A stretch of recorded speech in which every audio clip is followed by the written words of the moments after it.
Welcome to It's a Riot, the debut episode here on Cromulent Wrestling. This is a podcast dedicated to all things pro wrestling, hosted by yours truly, George. Some of you will be aware of who I am. You've been on the channel before, you subscribed maybe, and if you're not, please consider doing so. If you're not familiar with me, let me enlighten you. Let me tell you a bit about who I am and what I do. So, you arrived here on Cromulent Wrestling, a podcast channel that I opened about a year ago. Just over a year ago now, actually. Wow, time does fly.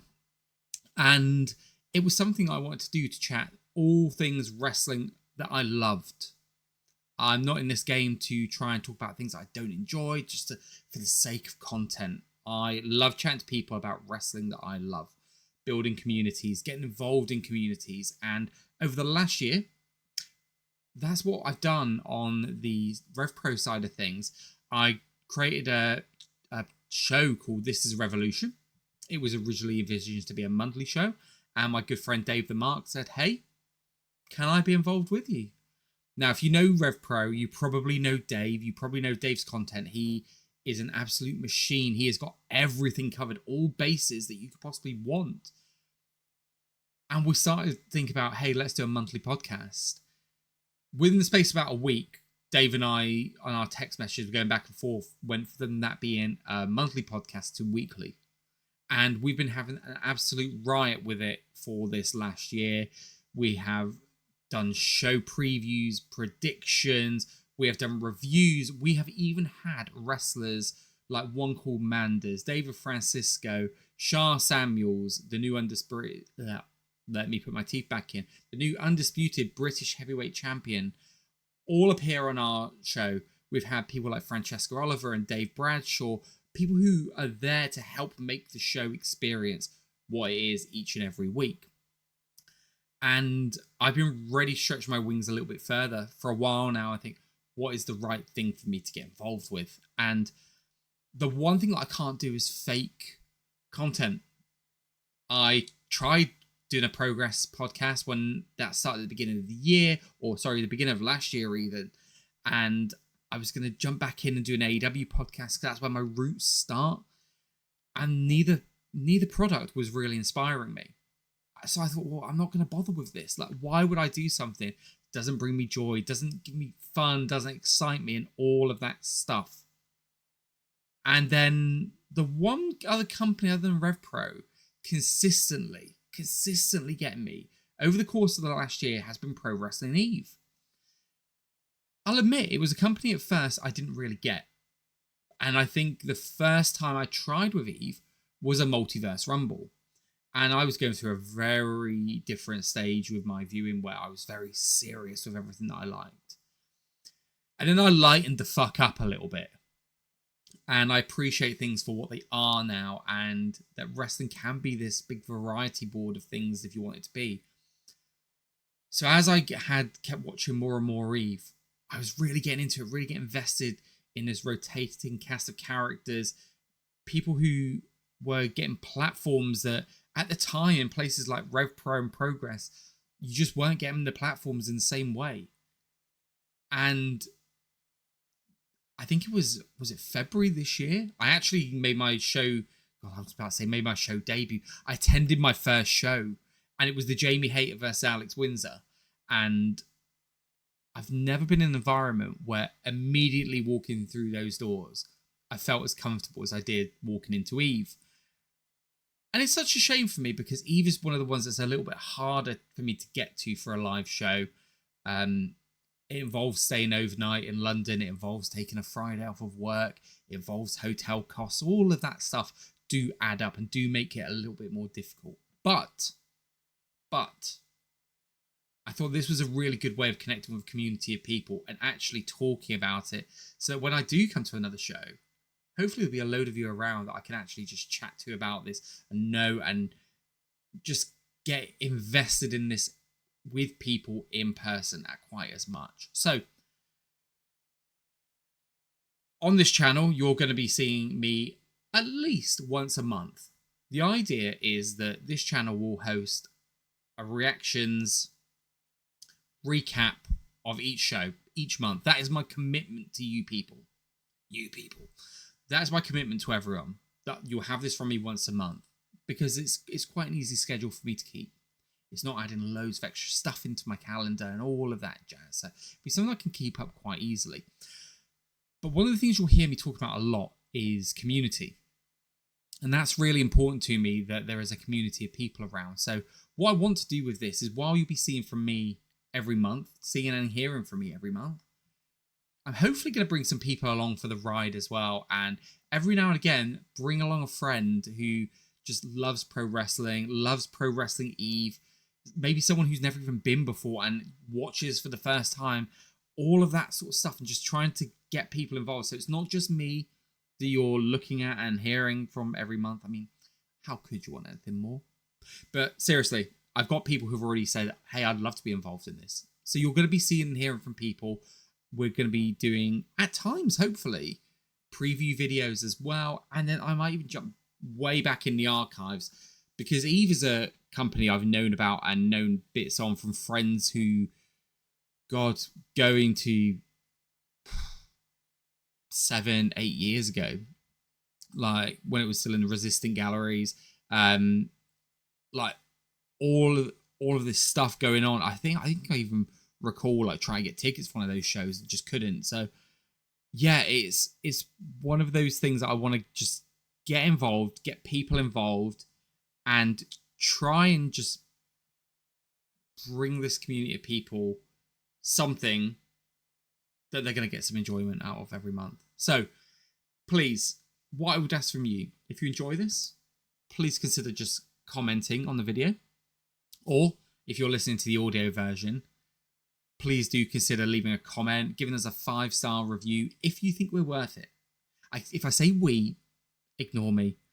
I've realised it's just me. There is no one else here in the room. I can promise you that. I'm just so used to being on one of these with Dave, which is probably why I'm making really awkward hand gestures right now. Please consider giving the channel a 5-star review on any platform that you're on, leaving some comments, leaving some questions, even go as far as subscribe to us. That would mean the world to me if you would subscribe, share our videos on platforms. We have X, Instagram, soon to be TikTok, where I'm hoping to post some reels and some other stuff on there as well, just to really get our presence out there. But find Cromulent Wrestling. You can find me, Cromulent George, at Cromulent Fellow. I'm going to have something at the end of this video eventually that will have all of the handles, all of the platforms we're on, just so you can find us. But let's get into the show, shall we? So, first things first, I really love the idea of this show. Eve versus the world. Eve is a company that has been around for a while and growing a lot in reputation. And it's one that people are aware of and becoming increasingly more aware of as time goes on. Now, I think you have to, in recent months, give them credit as well for bringing Will Ospreay on board, because that man doesn't know how to talk without passion. Like, he's just passionate about what he's passionate about. And you can hear how much he loves this company and working with the women in this company and using his skills and experience. The first time I got to see that for myself was when I was at the show, the Multiverse Rumble, in actual fact, this year. When it's not just in the match itself that you saw Will's presence and felt Will's presence, but you can actually see running around the venue at different points in the night. And it's really interesting. You see Dan going around, you see Will going around, and it just shows you how like hands-on they are with the whole show, just throughout everything going on. Just really cool to see. And naturally, through his involvement with this, we've then got people wanting to get involved, wanting to find out more, because the best wrestler in the world is talking about this company. So if the best wrestler in the world is talking about this company, if the best wrestler in the world is aligned with this company and producing for this company, what is it actually all about? So I felt that this was a really good way to advertise that shop window to the wider wrestling community, right? Because we had, well, I want to say All In weekend. It wasn't. It was Forbidden Door weekend. And Forbidden Door / All In weekend just feels like a festival for wrestling in the UK. It feels like it's our attempt at WrestleMania. At that weekend, that get the indie shows going. We had Pro Wrestling Ceasefire. We had Progress Wrestling. We had 2 nights of Rev Pro Wrestling, one of which went up against this Eve show as well. And you had venues packed full of people. Incredible stuff, right? The fact that you can do that in 2025 and get a venue packed for women's wrestling just shows how far we're coming along in terms of getting people involved, getting talent who are the best at what they do, and having people, quite frankly, make tough decisions over attendance. I know there was people when they'd already pre-booked their RevPro tickets. They got them in the pre-sale. And then some of the names started dropping. Skye Blue, Julia Hart got dropped for Eve. And it turned ahead. And I'm not surprised it turned ahead. And I know for some, they sold their tickets and they came to Eve. For some, they didn't. But it was a hard bargain of where do I go? What do I do? And I think, again, 2025, you're doing that on a level that is really quite unprecedented in terms of UK Western audiences. Because I've been there when even British wrestling wasn't strong, not on the homegrown talents. And the same could be said for US wrestling, in that the women's scene just wasn't as burgeoning, at least on the big companies, as much as it is now. So to be here now and to have people make those tough decisions, it's so amazing to see. And I'm glad that we're able to fill out places like Crystal Palace with these big women's matches, having Mercedes Moné come over, face Safire Reed, face Alex Windsor, face Nina Samuels. Names there that are synonymous with Eve. You've got Kanji and Danny Luna as well. They were there. Like, it's just incredible stuff. And to then have this show where you're going, these are our talents, and advertising the talents here, and having a scattering of elite women. And we're not talking about elite just in terms of in-ring, because it's not just the Americans that are the elites here. We've got a lot of that on our own shores as well. Massive shout out as well to the poster design. I loved it. I am a big fan of Scott Pilgrim versus the World. The fact that this was recreated for an event poster. Chef's kiss. Well done. That was so good. So good. And I think what I really liked about it when it came out as well was you could start to see the faces getting filled in at the top. I thought it was a cool touch because you knew kind of, okay, I'm expecting more people to show here. We started the show off really strong in a match that I think will actually go really underappreciated. Eve title, #1 contenders match. Rhio taking on Lucy Skye. So, what I thought about this match initially was just how strong an opening contest it was. But also what they were doing here with this and why I thought this was really clever booking putting this first. Okay. On this card, you've got people like Queen Aminata. You've got the #1 contendership for the international title match, which is just going to be like a who's who of coming out and taking part in this match. Expecting some international talent there as well. You've got Nyla Rose going up against Nightshade, which you'd have to imagine wouldn't be the opening match, right? It's a title match. And then you have Millie, McKenzie and Safire Reed versus Julia Hart and Skye Blue. But we also knew, based on timings, that couldn't open the show because Safire Reed, she was at the other side of London. She was making a trip all across London, the same as Nina Samuels, actually. So you couldn't open the show with those guys. So what could you open the show with that would, one, give you exactly what you needed, but two, set the tone for what Eve is all about? And that was this first match. Rhio versus Lucy Skye. So you've got a crowd in town, and it's going to be a bit of a mixed crowd, right, for these kind of shows. You're going to have your Eve regulars, and you're going to have your British wrestling regulars. And in between that, you're going to have your ones that are more centric to one region than another.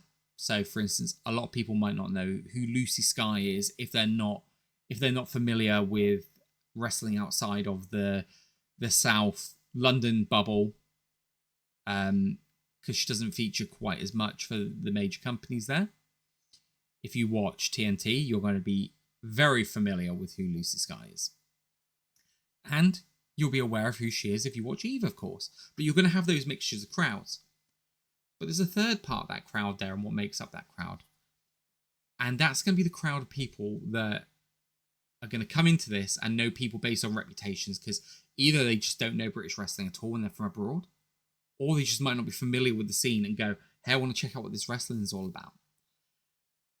Chances are, for all of those people who are wrestling fans, they're going to know who Rhio is and what she's about, right? Such a magnetic personality.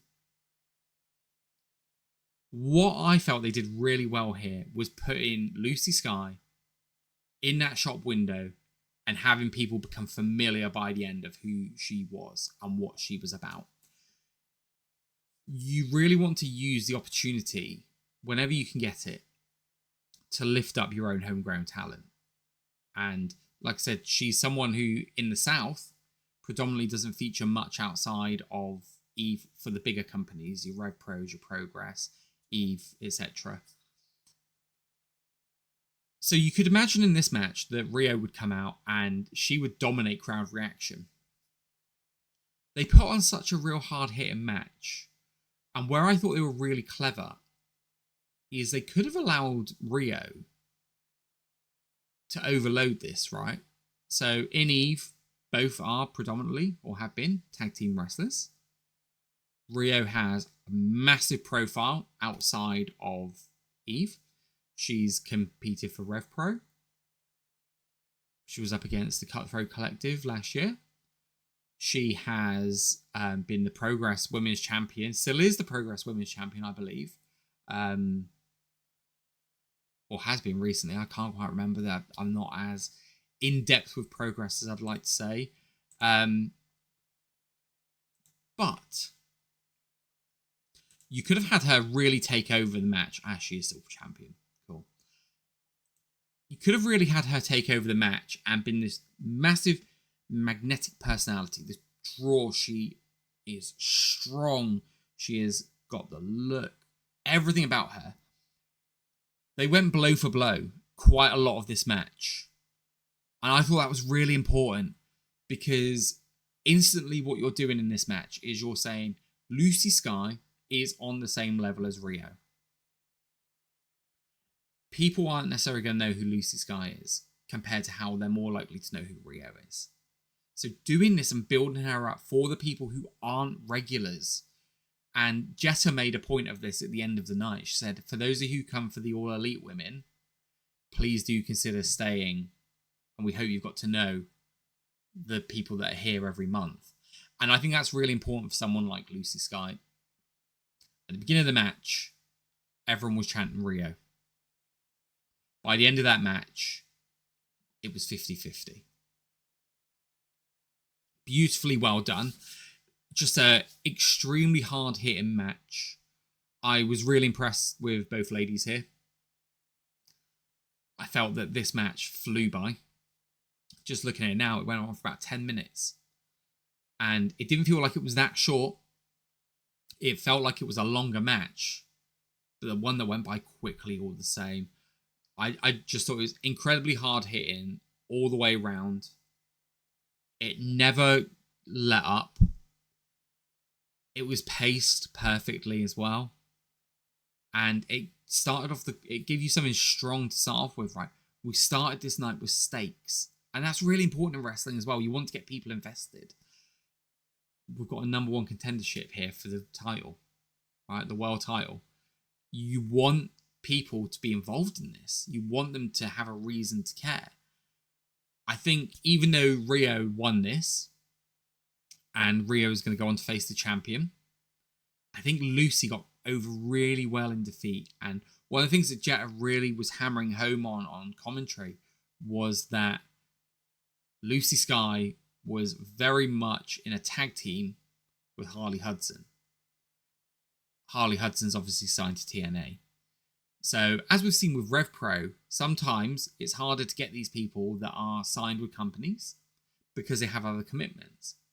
So, chances are they might need to see Lucy Skye competing more regularly in singles matches. And I thought this was a really good way of introducing her to a crowd of people that might not know who she is as well. I've seen a lot of people raving about certain matches, rightly so, on this card.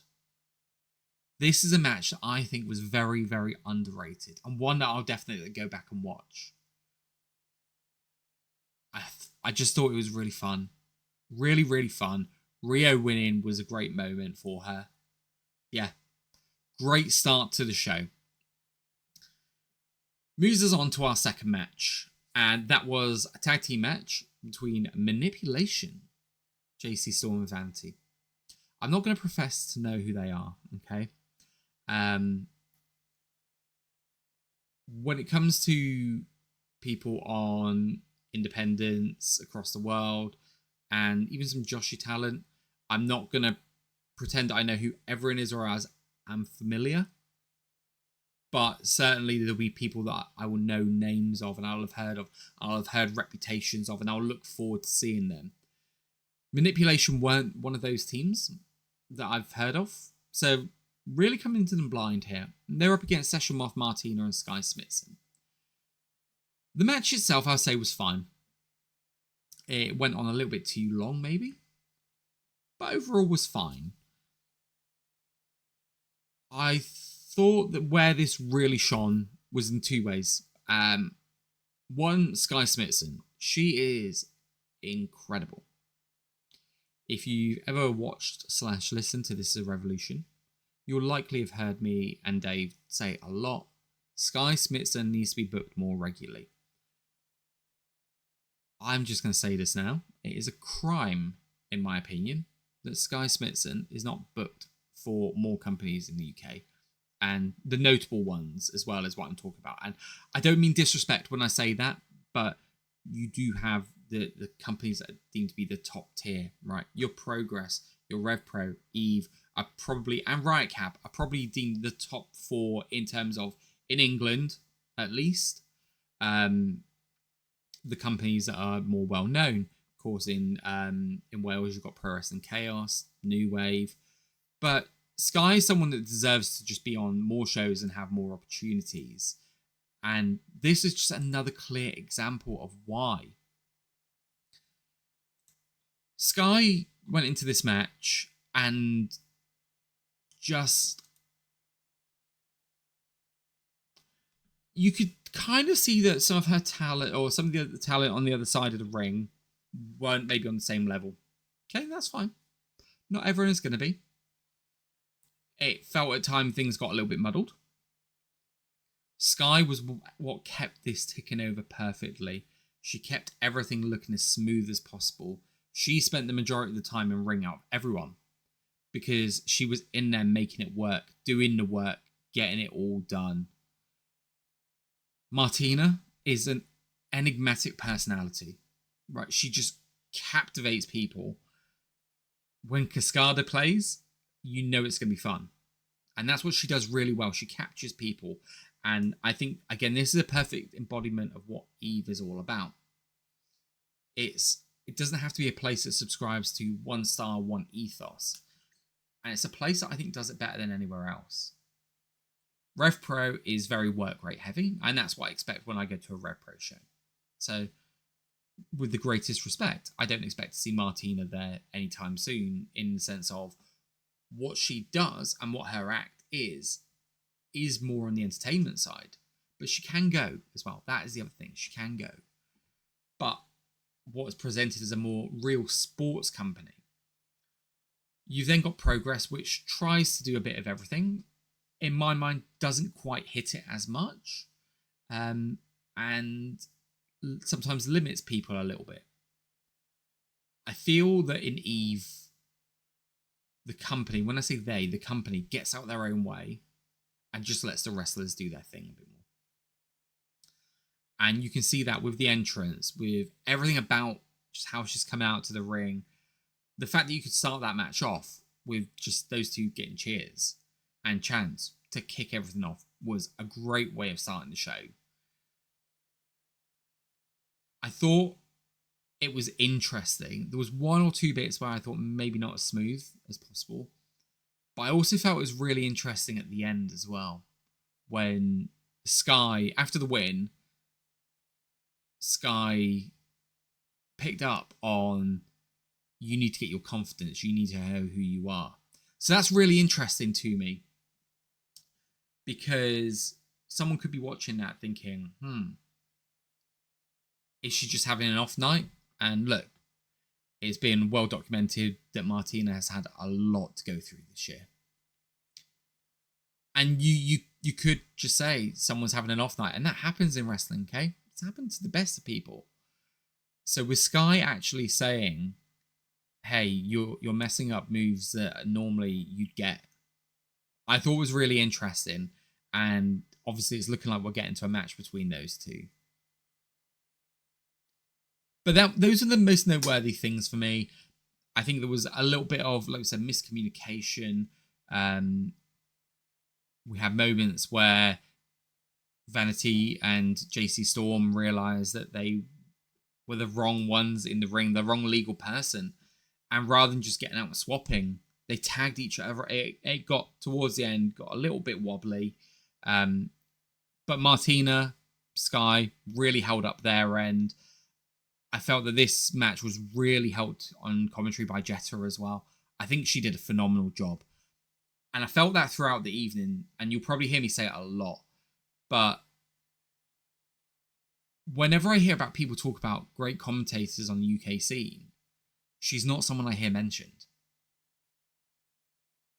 I thought she was fantastic. She knew when she could be serious, when she could provide real great context, history, depth, but also when she could just reel it back a little bit, and she would be funny, dry, deadpan, and self-deprecating at times as well. She was great, absolutely great, and really, really, really had a great impact on this show. So, what did we have up next? Well, next, what a match. What a match. When I came out of RevPro, I go have a look on Twitter. And the match that everyone was raving about afterwards was this next match. Queen Aminata and Anita Vaughan. This somehow went on for 18 minutes. When I say somehow, because I was talking earlier about matches that just did not feel like they lasted as long as they did. This is one of them. I thought the story they told here was tremendous. So we had always violent Anita Vaughan versus Queen Aminata. And what I love just right from their entrances is they are such a contrast.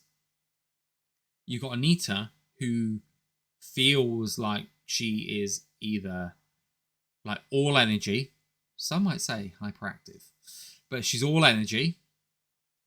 She's ready to go, and she just has this feeling about her. Like she feels big. She's got presence. Queen Aminata, for me, has a lot of presence in a really subdued way. And it is very regal in a sense of just very slow, small movements, get into the ring. And if you didn't know what she could do, it'd be quite interesting, like trying to suss her out at the beginning. So very different in their approach. I thought that the opening bout of this story, and look, it was quite a simple one to tell, this story, but it worked so well. Everything that Anita Vaughan was trying to get violent, okay? That was her thing, right from the get-go. She was trying to get violent straight away with her opponent. God, why did my brain work like that? Why does my mind just get from me a second? With Queen Aminata, right? So when Skye Smitson lost to Anita Vaughan for the international title, it was 4 minutes. That is as close to a squash match as you're going to get, right? And not just a squash match, but a squash match against a big opponent, okay? Like, that would be like, I mean, the closest that I can think of in recent years, I'm using recent loosely here, is when Jon Moxley beat CM Punk in AEW just in minutes for the title, right? It's shocking. And that's what this was. It was a shocking moment. So, looking at Anita's matches that she's had against Lucia Lee, 11.5 minutes, for instance. When she gets up against someone like Queen Aminata, she's trying to get out there. She's trying to get violent. She's trying to get physical. And Queen Aminata was really technical in response to her. So she was getting her in good wrist locks and great holds that was forcing Anita to have to do the same. So Anita wasn't getting to wrestle the kind of match she wanted to. She wanted to have more of a fight. She wanted to use more of her size, her power. And Queen Aminata wasn't allowing her to do that. Really good stuff, which just then, as the match went on, it devolved more and more out of that. And they were starting to get violent on the outside. Aminata landing in people's laps and just getting chops laid onto her. She is such an amazing storyteller with just her face as well. There was moments where she was just, the eyes were bulging out of her skull and it told you everything about the pain she was experiencing in that moment. It was such good stuff. I loved how they carried on with this all the way through. The holds, the power. I honestly could have watched another 20 minutes of this and I don't think I'd have been bored. I think there was some great reversals in there. I loved it. It's one of those matches that gets high accolades and you go, can it live up to the hype? And I felt this one did. I really felt like this one did. It's another one that I'll go back and watch. And as it stands, would probably make my top 10 matches of the weekend. Of that Forbidden Door weekend, it would make the top 10. That's for certain. The question then comes about whether this was my match of the night. I think there's another match which comes very close to this that we haven't got to yet, that I will go over. But I think this was just a very, very good match. And clearly looking at the reactions of people before even checking this one out myself. And when you have a look on Cage Match as well, like, people were saying it was an okay show. Now, I don't agree with that. I thought this was a very good show. But the standout that they're recommending is the Aminata and Anita Vaughan match. That's not surprising to me either, because Anita Vaughan is someone that I've seen so much progression on over the last year. She's great. She is so good. And she's just getting better all the time. One of the things that I really loved is collar and elbow tie-up. And everything felt heavy. And I mean that in a good way. I don't mean that in a way that everything he was lumpy and clunky that you sometimes get when watching wrestling. It felt heavy. And you really saw like almost the lunges Anita was having to do just to get some traction and move Aminata about. Wonderful stuff. Go and check this one out. It was great. The next match was a number one contendership for the EVE International title. Absolute Chaos match, it was called. And hey, look, this one was, right? It was absolute chaos. And if you could get aura in a bottle, that's what this match was. Nina Samuels, Billie Starkz, Bozilla, Rayne Leverkusen, Trish Adora. It was chaos from start to finish. Again, these women were all able to tell so many great stories physically, outside of the moves. Billie Starkz, just something as subtle as when Bozilla comes out and she just makes some faces and moves to the other side of the ring. Rayne is just dripping in aura. Same as Trish Adora as well. And Nina's just Nina. Like, again, I don't know what I can really add to this one other than it was chaos. There was lots of big spots. You can see why someone like Bozilla is someone that is being highly touted and she's being picked up for all these big shows. Funny, so I tell you my one Bozilla story that I have. Just grab a drink. So, I used to go to 1PW shows back in the day, and her dad, Ulf Herman, was someone that I used to see a lot on shows. If you've ever been to the Doncaster Dome, right next door is an Asda. It's been there as long as I've ever been going. And every single time I went, I would always see Ulf Herman in Asda. This time, this was 2 years ago, maybe, before I'd started hearing the name Bozilla. And Ulf Herman was next to me, having a hard time getting to grips with the self-checkout. And his daughter, who I had no idea who she was trying very nicely to help him. And he was clearly getting a bit cranky about it. And then later on, there was an injury angle with Lizzie Evo, who I thought was legit injured, right? She did her spot so well. And this is when I realized it was a work, one of the medics was Bozilla, who then got into the ring and started getting physical. And I just think that's such a weird place to start with someone. That is your first experience of them as being a fake medic on the outside. And also seeing their dad get angry with them because they can't help what he wants to do with the self-checkout in Asda. Yeah, really fun match. Loved it. Not much more to add than just if you go and watch this, you'll have a fun time with it. And it really sets up nicely the match that will follow with Chris Statlander for the EVE International title. I think someone like Nina up against Statlander is going to be great. Tag team match, Millie McKenzie and Safire Reed versus Julia Hart and Skye Blue, the Sisters of Sin. I don't ever recall hearing them called that before. And even when I watched AEW this morning, I watched Collision, they came out. They weren't referred to as that. But I liked it. I liked it a lot. So if that isn't their name, it needs to become their name very quickly. So, thoughts watching this. I thought all four women were excellent. I can sometimes with Julia Hart, she is someone for me that will struggle to keep up with the pace of a match. And if she's in there with someone who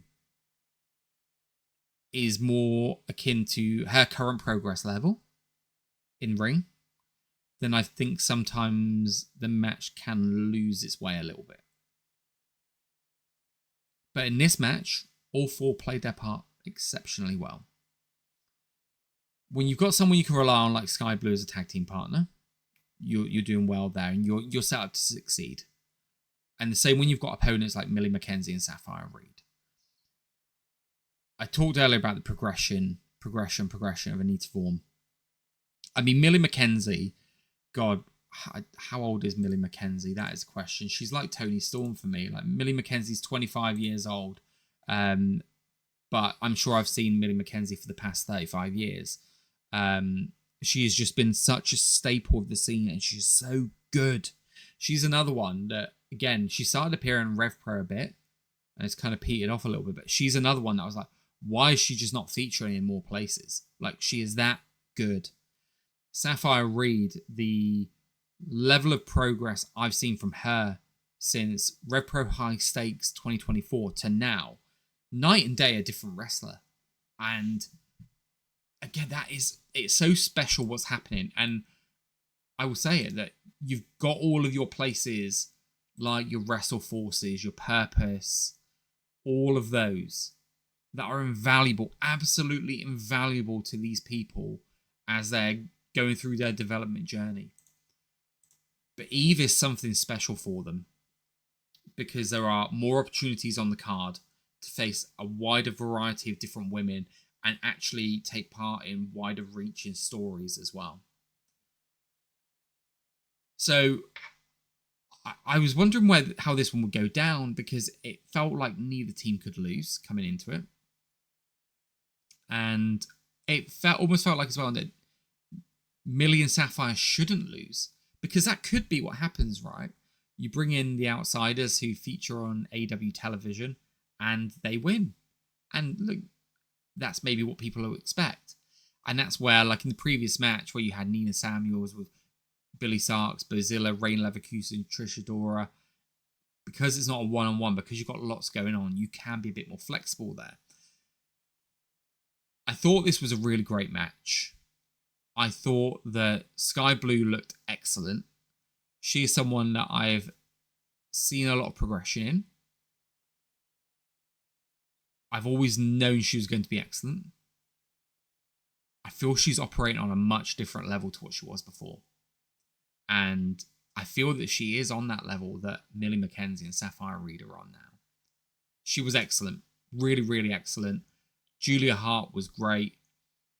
They have such presence about them as well.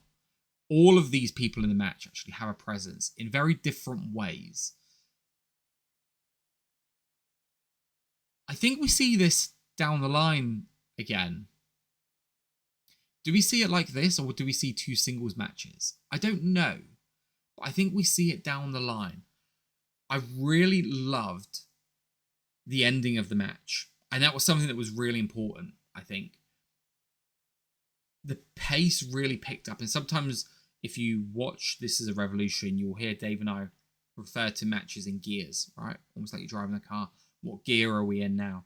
And some matches, their whole purpose is to be in gear 3 the whole night, and just that journey of getting the crowd to where they need to be for the right moments. It's had a hard time as well, because when you're going into like a match, like an absolute chaos match where there's just loads happening around you, you've got charismatic people there, you've got lots of stuff going on, you've had the Aminata and Anita Vaughan match, the match before that as well. Like, the crowd could be spent by that point. So the fact that they're not, and they've still got the time to get invested in this, and when that match really ramps up to 5th gear, really gets there. And the one thing I really hate is I hate timers, right? I do not like knowing how long I've been watching a match for and how much is left, because that really can take me out of a moment, because I've known wrestling long enough to know tropes and to know that in AEW, when you hear that there are 10 minutes remaining, that means the match is going to a draw. So when these things happen, I can be taken out of it. I really like how late they left it before calling the time. And just this frantic, mad dash that didn't just stop when the match stopped either. They really carried on. They built up a lot of heat. It felt like going into it, it was two people trying to prove themselves against the Americans, against the TV talent. And coming out of it, it just landed so well that they felt they should have got the win. I have one criticism for this match. God, it made me feel old. My God.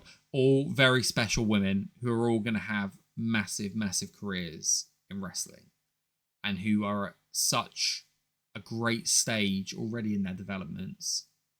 I've no doubt they're all going to get to the heights that we're dreaming of for them. Then we get to the final match of the night. And again, this was really special. I thought the match was pretty good. Okay. The match itself was pretty good the whole way through. Not breaking my top 3 matches of the night, and that's okay. That's fine. Not every match is going to be like the technical work rate match or the big bombastic match. I thought this was a spectacle. And I thought it told a really nice story. First of all, having Aubrey Edwards come out really just showed how serious this relationship and night is being taken. The gravitas put on it. I just thought that was a really nice touch. Nyla Rose is the second ever All Elite Wrestling Women's Champion. Nightshade, we've heard her story and just how interlinked, the child of Eve, right? We know how she's linked there with Eve. We know what a big deal it was, her rising to the championship. That was such a wonderful story to tell.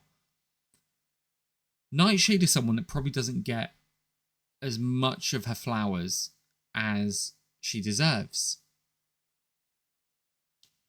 When Rev Pro decided they were going to really shake up their women's division last year and introduce the Cutthroat Collective, she was a formidable focal point of that group. She was a muscle powerhouse. When eventually they switched her with Alex Windsor, that was a huge moment in itself. She still featured as well in the 5-on-5 match at Rev Pro. Like, when there are big moments to be had, she is called upon. And this was no different. Okay? You could have had Nina Samuels walk into this show against Nyla Rose as the champion. But you didn't need to. Nina could be used elsewhere across the card, and Nightshade could be trusted to be put in this spot. So to give her that moment and for her to be able to walk into this moment shows the trust and shows the respect that she deserves and where she's managed to get to. I thought the match, it was a nice, simple story.